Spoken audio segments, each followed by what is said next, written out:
Bueno, familia, vamos a darle un aplauso a Dios en esta mañana para recibir la palabra de Dios, ya que la palabra del Señor se recibe con gozo. Amén.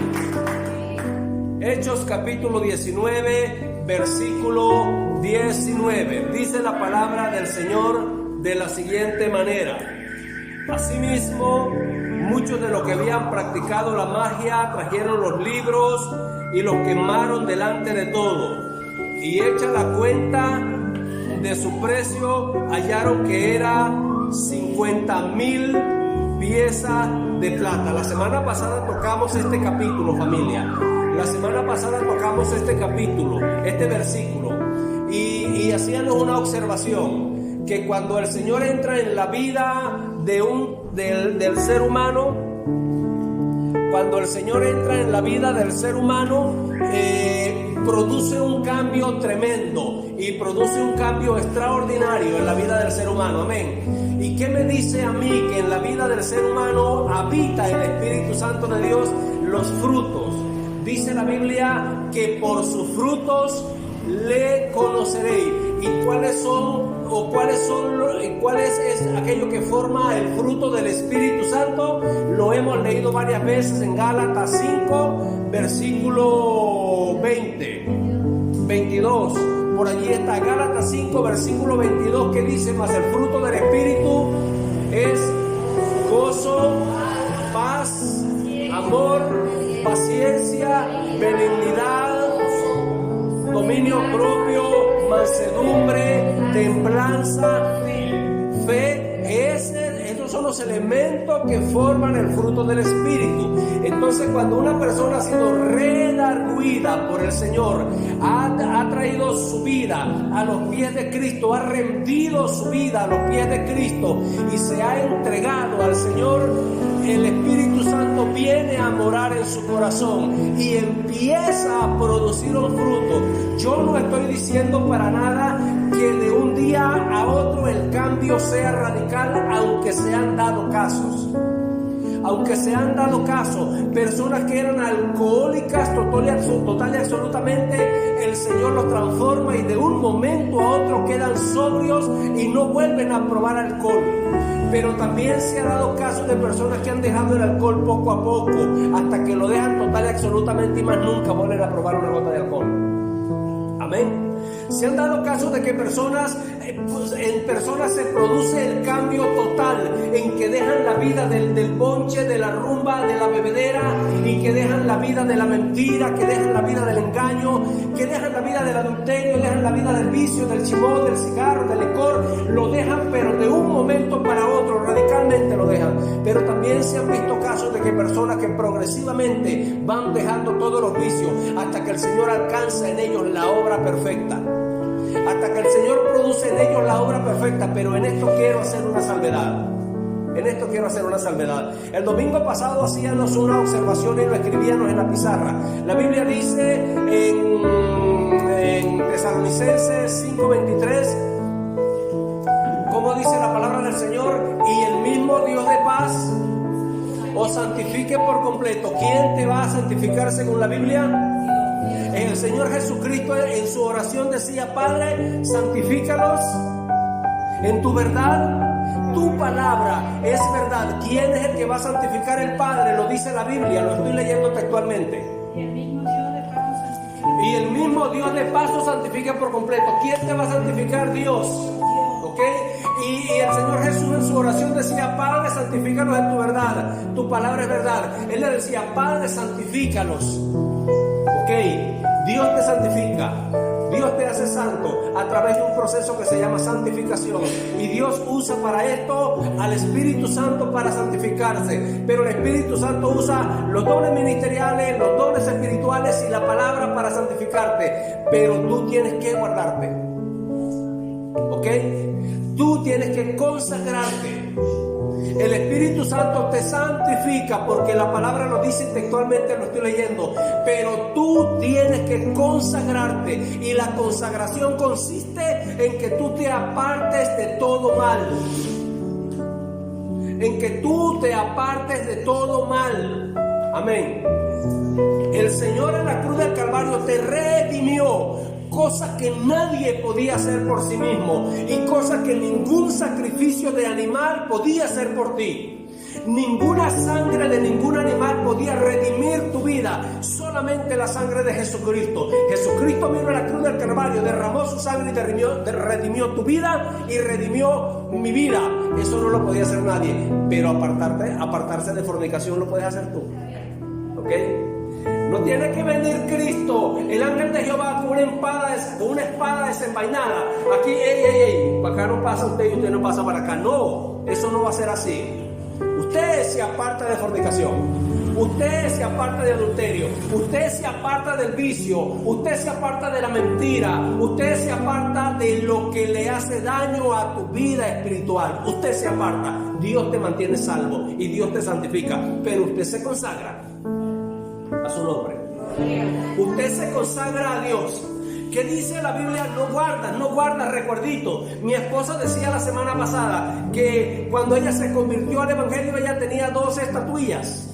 Una estatuilla de Mano Goyo, ¿saben quién es? De José Gregorio. Una estatuilla de José Gregorio y la otra de La Paz, seguro que de la Virgen de la Paz. Sí, estaban en Trujillo. Estaban en Trujillo, vivían en Trujillo. La abuela, muy católica, le había regalado 2 estatuillas. Una de Mano Goyo, otra de la Virgen de la Paz, ¿no? De la Paz. Cuando ella vino a Cristo, el Señor empieza a producir un cambio en su vida. ¿Qué hace? Agarra sus estatuillas, las parte porque son de yeso, ni siquiera una cabellita tenía por dentro para darle consistencia.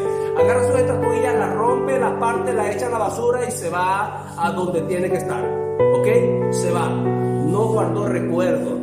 No es el recuerdo de mi abuelita, muy bonita la abuelita, viejita, ella muy cariñosa. Este es el recuerdo de mi abuelito, no es que el recuerdo de mi papá. No hay recuerdos. No hay recuerdos. Si usted quiere tener algún recuerdo, uno solo la Biblia dice que puede tener. Un solo recuerdo la Biblia dice que puede tener. Y se lo dijo el Señor a los apóstoles antes de morir. Le dijo, hagan esto en memoria de mí. Les dijo, hagan esto en memoria de mí. Si usted quiere tener algún recuerdo, recuerde al Señor en la cruz del Calvario derramando su sangre por usted.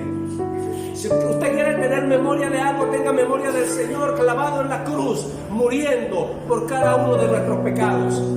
¿Ok? Ese es el recuerdo que nosotros debemos tener. Y no hay nada ni nadie que nos lo recuerde que tu propia vida en santidad. Cuando usted esté a punto de dar un paso en el pecado, usted recuerda que Cristo murió en la cruz del Calvario por usted. Ese es el recuerdo que usted debe tener.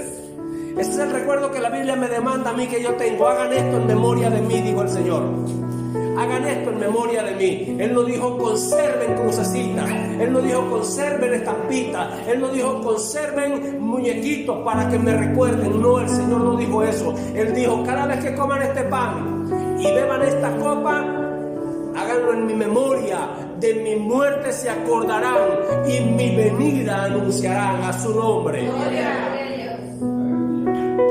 Estos hombres que se entregaron eran brujos, eran hechiceros, eran adivinos, eran agoreros. Todas estas prácticas la Biblia la condena. Todas estas prácticas el Señor en su palabra la condena. La brujería, los agoreros, los adivinos, consultar a los muertos como el día de ayer, celebrar Halloween es condenado en la Biblia. El Halloween es el día del diablo. El Halloween es celebrado y convoca a las huestes celestiales, infernales, espirituales infernales, para celebrarle a Satanás. Ningún padre de familia cristiano debe permitir que su niño se vista de un disfraz en el día de Halloween. Ninguno, porque es una ofrenda a Satanás. Eso es en honor a Satanás que se celebra ese día. ¿Vieron las noticias cuántos muertos en Corea del Sur? 150 muertes. Eso es lo que se reporta. Tantos muertos en Corea del Sur porque sencillamente estaban más de la cuenta amontonados en un sitio adorando el día de Halloween. ¿Sí?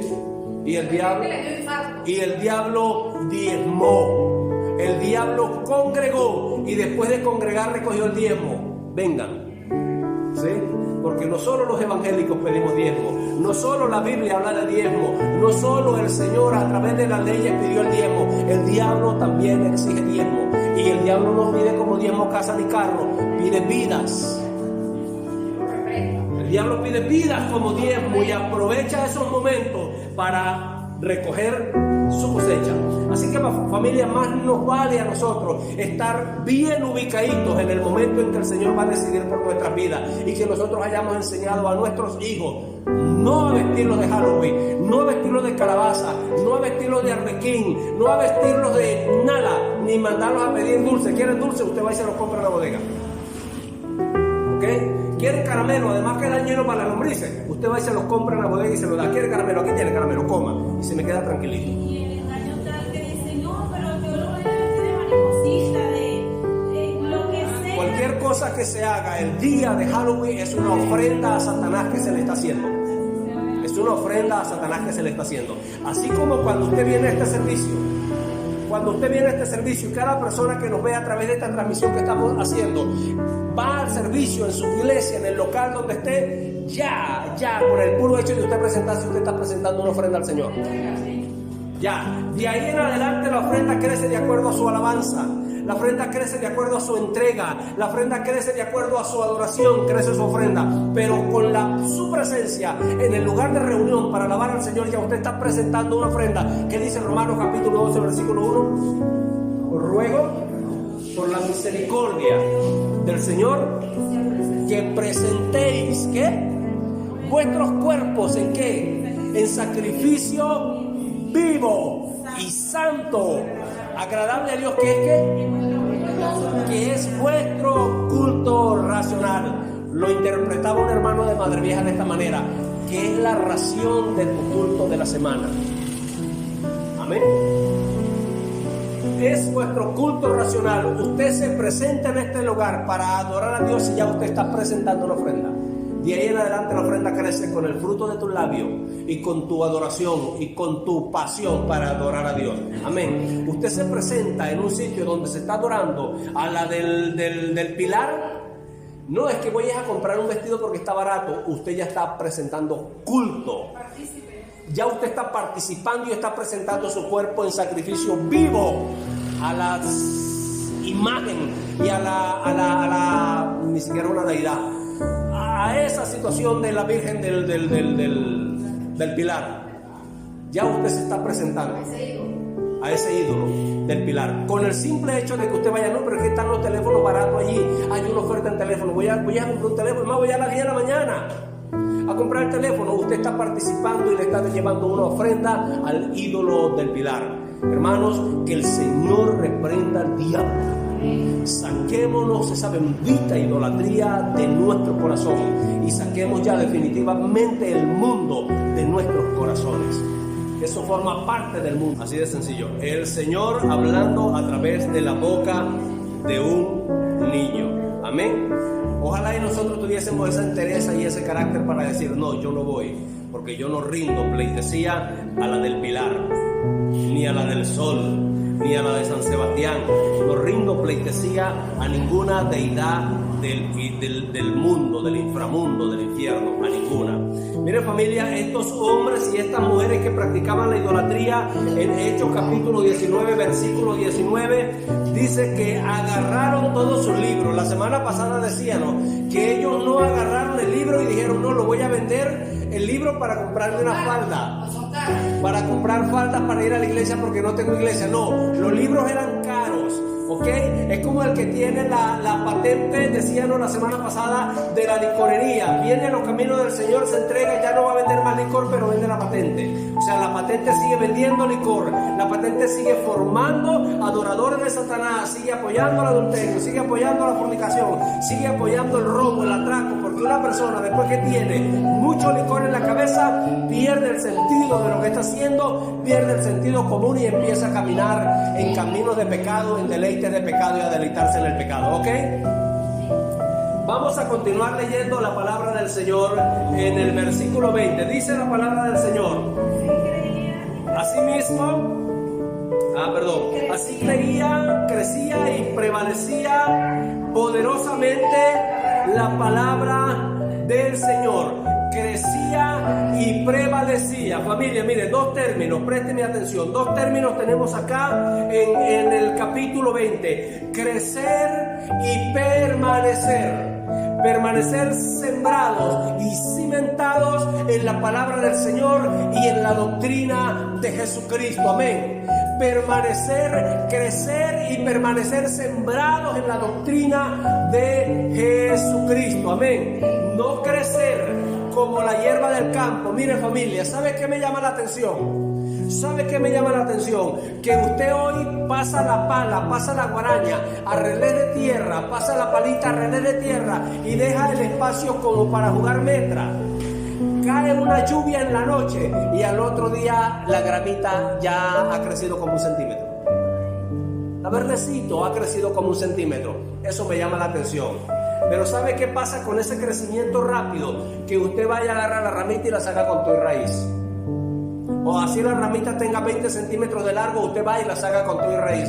¿Por qué? Porque su crecimiento es desmesurado, pero su profundidad, su raíz no es profunda. No es profunda, ¿ok? Pero como los árboles grandotes, el cedro, el samán, los árboles grandes que demoran en crecer, que demoran en salir de la tierra, demoran en salir, pero cuando crecen y se fortalecen, son árboles estables, porque han crecido y sus raíces son tan profundas. ¿Por qué sus raíces son profundas? Primero, para conseguir agua permanentemente. Segundo, para nutrirse bastante y para poder sostener todo el crecimiento que va a tener. Porque, familia, crecimiento sin fortalecimiento en cualquier momento se derrumba. En cualquier momento se derrumba. O es como construir en un terreno pantanoso, en un terreno débil. En cualquier momento su construcción se derrumba porque no tiene solidez. Amén. Pero la palabra del Señor me dice que estos hombres y estas mujeres que practicaban la magia y la hechicería se convirtieron en los caminos del Señor. Y el Señor dice que crecían, prevalecían poderosamente la palabra del Señor, que crecían y prevalecían en la palabra del Señor. Dice, pasadas estas cosas, Pablo se propuso en espíritu ir a Jerusalén después de recorrer Macedonia y Acaya, diciendo, después que haya estado allí, me será necesario venir a Roma. Estamos viendo el caminar, el andar y el transitar del apóstol Pablo. Hemos leído en el transcurso de los 19 capítulos de Hechos cómo el apóstol Pablo, una vez fue llamado a los caminos del Señor, no se dio tregua. El hombre hablaba de la palabra del Señor a tiempo y afuera de tiempo, en condiciones buenas y en condiciones malas. No había una condición en que le dijese el apóstol Pablo, no vas a hablar de la palabra. No había algo desfavorable, por muy desfavorable que fuera, que le dijera al apóstol Pablo, ¿te das cuenta de lo que te está pasando? Lo que te está pasando es por predicador. Mira dónde estás, cállate la boca para que te vaya bien, cállate la boca y verás que no vas a ver más cárcel. No, el apóstol Pablo, si estaba preso, predicaba la palabra de Dios. Si estaba en libertad, se formaba la sanpablera. Donde llegaba Pablo, se formaba la sanpablera. Amén. Donde quiera que estaba, enfrente del rey, Pablo predicaba. Enfrente del carcelero, Pablo predicaba. En el naufragio, enfrente de una cantidad de malhechores, Pablo predicaba. Yo creo que de allí se terminaba, que se ganaba la santa. Claro, porque donde el apóstol Pablo llegaba, se formaba una algarabía. Se formaba una algarabía de personas corriendo a convertirse al Señor, como es el caso de Hechos 19, o de personas corriendo para apedrear a Pablo. Se formaba como un mercado, se formaba la sanpablera donde el apóstol llegaba. Mire, familia, ¿sabe por qué la Biblia se escribió y para qué se escribió? Romanos 15, versículo 4. ¿Qué dice Romanos 15, 4? Dice, porque las cosas que se escribieron, haciendo referencia a las Sagradas Escrituras, dice, para nuestra enseñanza se escribieron, ¿Para qué se escribió la Biblia? Para nuestra enseñanza. Y el apóstol Pablo esto se lo dice a los romanos, pero vale para nosotros también. Pero más adelante el apóstol Pablo le dice a Timoteo, para que Timoteo le diga a los hermanos que están en Éfeso, la iglesia de los Efesios, le dice a Timoteo, porque toda la escritura, ¿y qué es la escritura? Las cosas que se escribieron, que son útiles para nuestra enseñanza. Dice, toda la escritura es inspirada por Dios, y si es inspirada por Dios, entonces es útil para enseñar, para corregir, para instruir en justicia de Dios, a fin de que todo hombre sea preparado enteramente para toda buena obra. Esa es la palabra de Dios. Esa es la palabra de Dios. Mira, familia, cuando nosotros introducimos la palabra de Dios en nuestra vida, la palabra de Dios empieza a producir cosas grandes en nuestras vidas. Amén. Porque ¿qué hizo la palabra de Dios en el Génesis? Dice Juan capítulo 1 que todas las cosas que se ven por la palabra fueron hechas. Por el verbo fueron hechas. Todas las cosas que se ven fueron hechas por el verbo. ¿Y qué es el verbo? La palabra de Dios. Dios hablaba y sucedían las cosas. Dios decía, hágase la luz, decía Dios. ¿Y qué pasó? La luz se hizo y no había ni sol, ni luna, ni astro, ni nada había que alumbrara. Pero ¿de dónde salió la luz? Yo no sé. La luz se hizo. ¿Por qué? Porque la palabra de Dios es viva y es eficaz y es cortante como toda espada de doble filo. No se podía quedar la luz oculta. Dios dijo, hágase la luz, y así no hubiese sol, la luz se hizo. ¿Cuándo se creó el sol? Creo que en el cuarto día, creo que se creó el sol. Y la luz creo que se creó en el primer día, corríjame si me equivoco. Pedro pasó pescando toda la noche.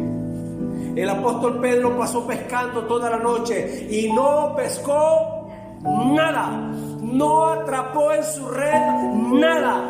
Cuando el apóstol Pedro, el pescador Pedro, cuando el pescador Pedro atrapó en su red gran cantidad de peces, cuando salió la palabra de la boca de Jesús. El 22 del capítulo 19 de Hechos dice: y enviando a Macedonia a dos,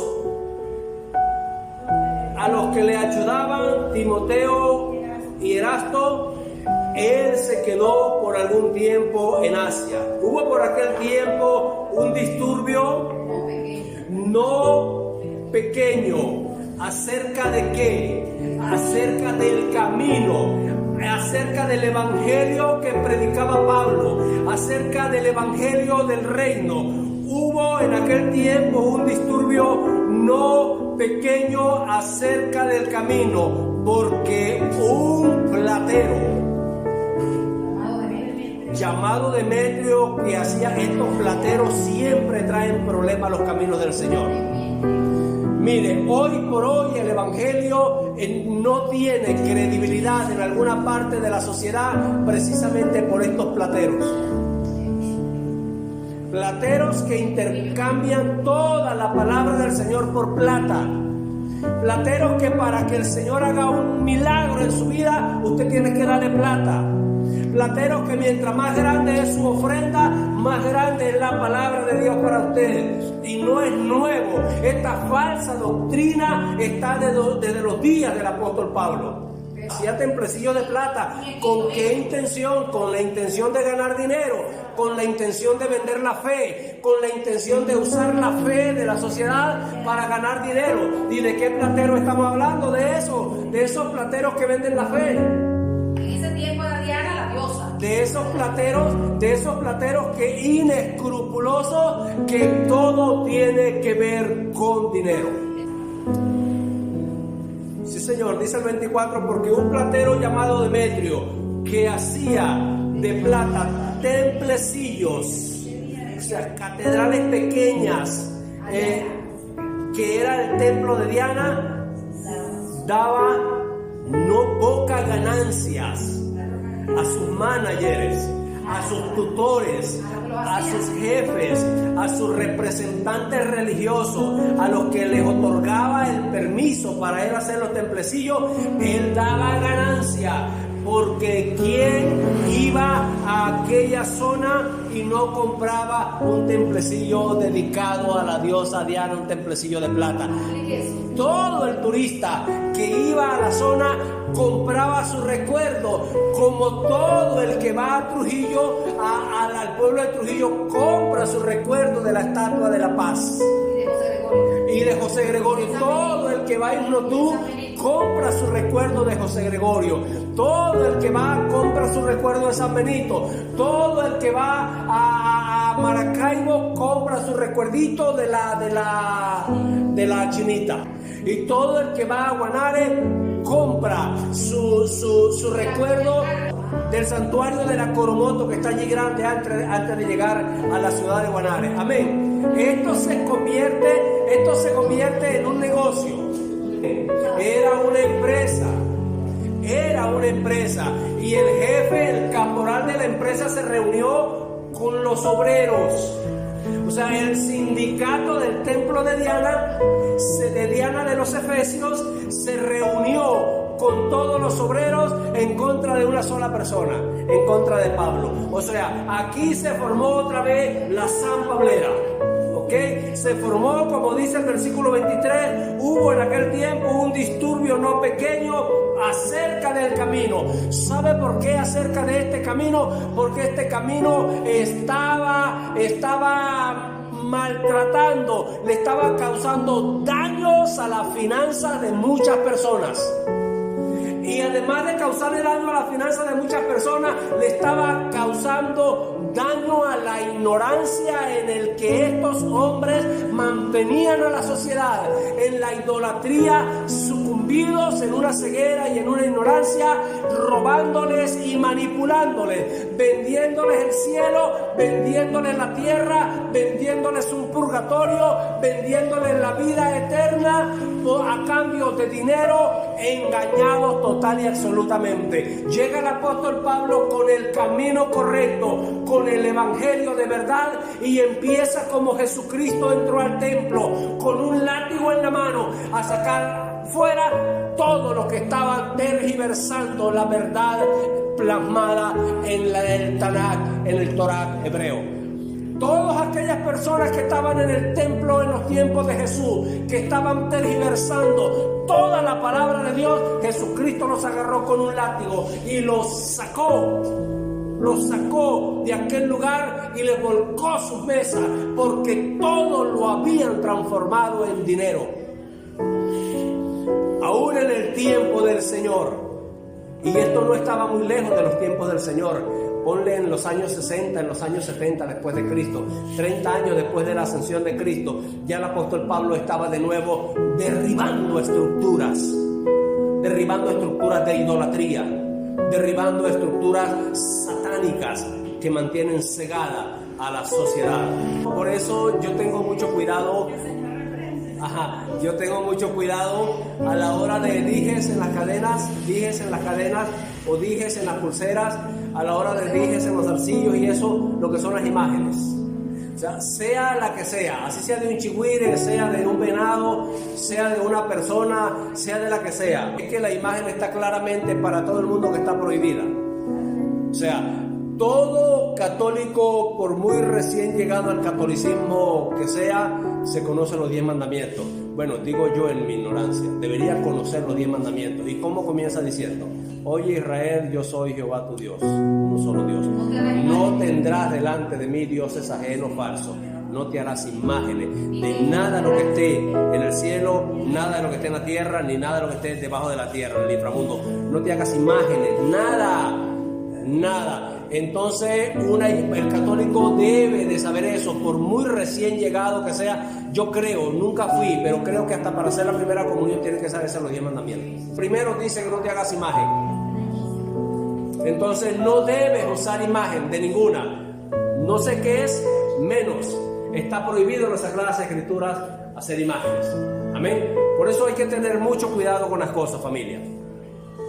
Pero vamos a seguir leyendo. Dice, Demetrio se molestó. ¿Por qué se molestó Demetrio? Primero, porque le tocaron el bolsillo. Wow. Esto como que es un mal que aplica a todo desde Adán para acá. ¿sí? Solo le tocaron el bolsillo a Demetrio y Demetrio se molestó. ¿Por qué se molesta? Primero, porque la gran persona que le ayudaba a tener el control sobre la sociedad, que eran los agoreros, los brujos y los que practicaban la magia, se entregaron al evangelio del camino que predicaba Pablo y quemaron toda su liturgia, quemaron todos sus libros. No los vendieron ni los cedieron a la biblioteca de Diana, no, los quemaron todos. Ya por ahí empezó Demetrio a tener pérdida. Y segundo, empezó a sus fieles ya dejaron de comprarle templecillos. La venta empezó a bajar. Cuando empezó a bajar en la bolsa de valores la venta de templecillos de la diosa Diana, entonces Demetrio empezó a preguntar: ¿y qué pasó? No, es que llegó el evangelio de Jesucristo. Y cuando llega el evangelio de Jesucristo, las cosas empiezan a cambiar.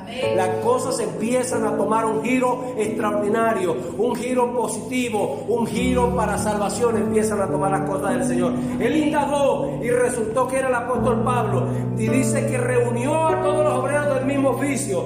Dijo: varones, sabéis que de este oficio obtenemos nuestra riqueza, pero veis que os oís que este Pablo, no solamente en Éfeso, sino en casi toda Asia, ha apartado a mucha gente con persuasión, diciendo que no son dioses lo que hacemos con nuestras manos, decía Demetrio. Y no solamente hay peligro de que nuestro negocio se venga a desacreditarse, sino que también que el templo de la gran diosa Diana sea estimado en nada y comience a ser destruida la majestad de aquella a quien venera y que el Señor lo reprenda en el nombre de Jesús. ¿Se da cuenta la clase de potestad que es y que era y que es Diana? O sea, no solamente en Éfeso era potestad Diana, sino que dice de todo un continente, de Asia. De todo el continente de Asia, Diana era la potestad. Y dice, y sigue diciendo Lucas aquí en su escrito, dice que Demetrio decía, y no tan solo de Asia, sino del mundo entero. O sea, que Diana es una potestad universal. Vamos a leer el 28.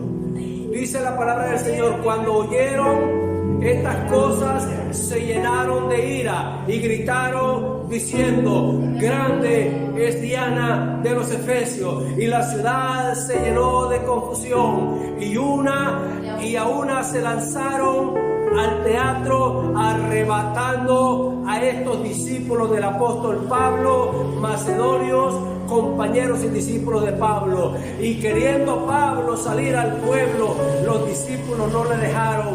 También algunas de las autoridades de Asia, que eran sus amigos, le enviaron recados rogándole que no se presentara en el teatro. ¿Por qué no se tenía que presentar en el teatro? Porque era posible que hasta ahí llegaran sus días.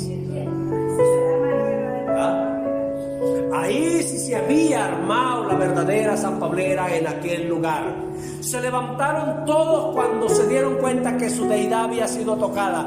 Cuando se dieron cuenta que sus bolsillos habían sido tocados, se levantaron y empezaron a buscar y agarraron a dos de los discípulos y compañeros de Pablo. Y después empezaron a buscar al autor intelectual de este bochinche, al apóstol Pablo. Empezaron a buscarlo. ¿Para qué? Para liquidar con su, dale término, con su predicamento. Pero obviamente nosotros sabemos que eso no se iba a conseguir si el Señor no lo permitía. Dios tiene conocimiento de todo lo que sucede debajo del sol. Amén. Sigue diciendo la palabra del Señor: unos pues gritaban una cosa y otros otra, porque la concurrencia estaba confundida y los más no sabían por qué se habían reunido. Unos gritaban una cosa y otros gritaban otra, y la gran mayoría de los reunidos no sabían por qué estaban allí reunidos. Sencillamente ellos no eran ignorantes. ignorantes. Ellos eran ignorantes al cuadrado, al cubo. Ellos venían siguiendo a los ignorantes. O sea, ellos eran ciegos que seguían a los ignorantes. Ellos estaban allí gritando y protestando y no sabían por qué protestaban. Mire, familia, por eso es algo que yo siempre traigo a colación. Tenemos que estudiar las Sagradas Escrituras. ¿Por qué? Porque ella es lámpara a nuestros pies y ella es lumbrera a nuestros caminos. Dice la palabra del Señor: escudriñad las Escrituras, porque en ella ustedes van a conseguir la vida eterna, y ellas son las que dan testimonio de Cristo. Las Escrituras son las que dan testimonio de Cristo. Por eso nosotros no debemos salir corriendo a hacer una protesta porque convocó un predicador, porque convocó un sacerdote, porque convocó un político, y ni siquiera saber qué es lo que estamos haciendo. La mayoría de estas personas no estaban ni siquiera enterados por qué estaban allí, pero ellos estaban allí provocando más confusión, provocando más alboroto y provocando aún la muerte de estos discípulos y provocando de que se trajese el apóstol Pablo para producirle muerte. El versículo 33 dice: y sacaron de entre la multitud a Alejandro, empujándole los judíos. Entonces Alejandro, pidiendo silencio con la mano, quería hablar en su defensa ante el pueblo. Pero cuando le conocieron que era judío, todos a una voz gritaron casi por 1 hora, casi por 2 horas: grande es Diana de los Efesios. Pero uno en la iglesia dice a su nombre 3 veces y para la 3ª vez nadie responde Cristo. ¿Ya? ¿Ah? Sí, ya a su nombre, gloria. A su nombre. ¿Quién vive? Dios. Ya uno pregunta 3 veces a la iglesia quién vive, y a la 3ª le dice Cristo. ¿Sí? Y estos bendecidos gritaron por 2 horas, casi por 2 horas, gritaban: grande es diosa es Diana de los Efesios. Gritaban sin cansarse y gritaban sin cansarse: grande es Diana de los Efesios. Entonces el escribano, cuando había apaciguado a la multitud, dijo: varones Efesios, ¿y quién es el hombre que no sabe que la ciudad de los Efesios es guardiana del templo de la gran diosa Diana y de la imagen venerada de Júpiter? ¿Se da cuenta usted, iglesia, cómo los políticos entregan las ciudades enteras a mano de Satanás? Con diferentes nombres. Aquí el nombre de Satanás era Diana, y le ponían una imagen bonita al diablo en esa representación, pero sigue siendo Satanás. Sigue siendo Satanás, que el Señor lo reprenda. Y los gobernantes de Éfeso entregaron guardiana de nuestra ciudad, guardiana de nuestra ciudad, Diana, y el templo, y guardianes del templo donde adoraban a Júpiter. ¿Quién es Júpiter? No sé, que el Señor lo reprende igualito. ¿Qué? Pero le entregan los gobernantes. Por eso que a la hora de elegir gobernantes, las personas griten y griten y griten y no sabían por qué, y entonces se para un representante y le dice: ¿qué les pasa? Ustedes no conocen el tamaño y la magnitud de la diosa. Usted no sabe que ella es guardiana de Éfeso. Aquí ella nos va a guardar y nadie va a venir a meter gato por liebre. Nadie va a venir a meter gato por liebre. Y ya había entrado Pablo. Pero nosotros como iglesia de Jesucristo tenemos que seguir orando. Nosotros como iglesia de Jesucristo tenemos que seguir orando para que el Señor abra el entendimiento. Para que el Señor abra el entendimiento a todas las personas, pero sobre todo a la iglesia. Pero sobre todo a la iglesia, que el Señor pueda abrir el entendimiento a la iglesia, porque la iglesia es la que intercede. La iglesia es la que intercede ante el Padre por su nación, por su familia, por su tierra y por su nación. Amén. Pero si vemos una iglesia rendida a Diana, si vemos una iglesia rendida a Júpiter, si vemos una iglesia rendida ante cualquier deidad, ¿cómo el Señor interviene? ¿Cómo el Señor interviene? Para que el Señor intervenga tiene que haber un solo pensamiento, un solo corazón. Vamos a leer 1 de Corintios, familia. 1 de Corintios. Vamos a buscar Primera de Corintios, capítulo 1, versículo 10. ¿Qué dice la palabra del Señor? En Primera de Corintios, capítulo 1, versículo 10. Os ruego pues, hermanos, por el nombre de nuestro Señor Jesucristo, que habléis todos una misma cosa y que no haya entre vosotros divisiones, sino que estéis perfectamente unidos en una misma mente y en un mismo parecer. Aquí no hay nada de eso de que yo soy de Pablo, de que yo soy de Apolo, de que yo soy de Cefa, de que yo soy de Cristo Salvador, que yo soy de Luz y Vida, que yo soy de Efesios, que yo soy de Luz del Mundo. No, hasta que todos no lleguemos a un mismo conocimiento de la verdad de nuestro Señor Jesucristo, no van a empezar a suceder las cosas que el Señor tiene preparadas para los que le aman a su nombre. Continuamos, vamos en el versículo. Dice la palabra del Señor, el 36 dice: puesto que no puede contradecirse, es necesario que os se tranquilicen y que nada hagáis precipitadamente, porque habéis traído a estos hombres sin ser sacrílegos ni blasfemadores de nuestra diosa. O sea, ellos todavía no estaban haciendo nada. Ellos no estaban haciendo nada en contra de. Ellos predicaron el evangelio. El Espíritu Santo redargulló a los brujos, a los agoreros y a los que practicaban la magia, a los adivinos, y ellos se convirtieron al Señor y quemaron sus libros. Ellos no estaban hablando de Diana, ellos no estaban hablando de Júpiter, ni estaban hablando del templo de Diana, nada. Ellos estaban predicando el evangelio. Entonces es donde este hombre, muy sensato, por cierto, muy sensato, muy centrado, dice: pero si es que ellos no están cometiendo un delito ninguno, o sea, ¿por qué se les juzga? Cuidado, no se tomen las cosas a la primera, le dice este hombre. Ellos no están cometiendo ningún desafuero. Dice: porque habéis traído a estos hombres sin ser sacrílegos ni blasfemadores de vuestra diosa, que si Demetrio y los artífices que están con él tienen pleito contra alguno, audiencia se concederá. Y procónsules hay, acúsense los unos contra los otros.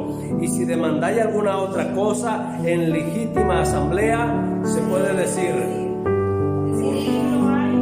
decidir, porque peligro hay de que seamos acusados de sedición por esto de hoy, no habiendo ninguna causa por la cual podemos dar razón de este concurso. Y habiendo dicho esto, despidió a la asamblea. Se levantó un hombre y estableció el orden, estableció la paz, le dio el buen curso a las cosas, y cada uno se fue a su casa. Y el apóstol Pablo, sus amigos y sus discípulos salieron ilesos una vez más. Estaba la cosa peligrosa en Éfeso para el apóstol Pablo. ¿Por qué? Porque eran bastantes. Era una ciudad entera la que se reunió. Imagínense ustedes el ánimo que ellos habían alcanzado, que por más de 2 horas gritaron. Por más de 2 horas gritaban: diosa Diana, diosa de los Efesios. Diana, diosa de los Efesios. Por más de 2 horas gritaron y gritaron. Dios siempre tiene su jugada. Así que, familia, por más oscuro que se presente su panorama, sepa y entienda que Dios siempre tiene algo preparado para ese momento en tu vida. ¿Por qué no te pones de pie y damos gracias al Señor? Señor, te damos gracias en este momento. Gracias, Dios, porque nos permite, Señor, estudiar tu palabra. Porque, Señor, nos diriges con tu espíritu a través de tu palabra. Gracias, Señor, porque tu palabra es verdad. Gracias, Señor, porque tu palabra nos alimenta. Gracias, Señor, porque tu palabra nos redarguye. Gracias, Señor, porque tu palabra nos dirige. Gracias, Señor, porque tu palabra nos abre el entendimiento. Gracias, Señor, porque tu palabra nos alumbra el camino, Señor, para que nuestro pie no tropiece en piedra y para que nosotros no caigamos en el error de la falsa doctrina. Gracias, Señor, te doy por la presencia de cada uno.